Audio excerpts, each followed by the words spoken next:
Сәлем достар, сіздер менен Наргиз. Бүгін мен сіздерге запеченный овощтан рецептісін ұсынамын. Міндетті түрде жасап көріңіздер, және де видеоны аяғына дейін тамашалаңыздар. Қажетті құрамдар: 600 грамм тауық еті, 5 дана картоп, сәбіз және де баклажан 1 данадан, пияз 2 дана, қызыл және көк бұрыш 2 дана, зәйтүн майы және де су 60 мл, дәміне қарай тұз және бұрыш, қызыл бұрыш, томат 1 ас қасық, 2 дана сарымсақ, зира, етке арналған дәмдеуіштер дәміне қарай, және де видеодағыдай көрсетілгендей барлық овощтарды турап аласыздар.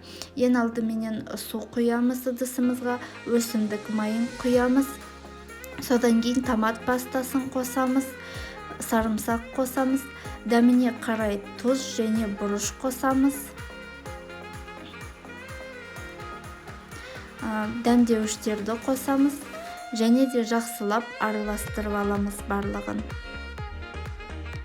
Енді осындай формамызға ең алдыменен етімізді саламыз, картоп саламыз, пияз саламыз, сәбіз және де баклажан қосамыз, көк және қызыл бұрыш қосамыз, және де дайын болған соусымызбенен құйып шығамыз. Енді жақсылап араластырып аламыз.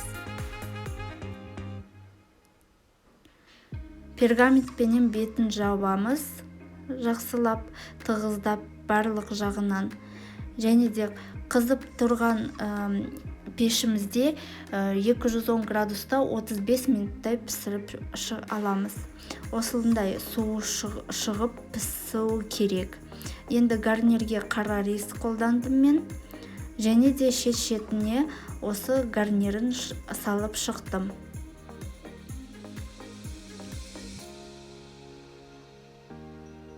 Әсемдік және гарнирді өз қалауларынша жасасаңыздар болады.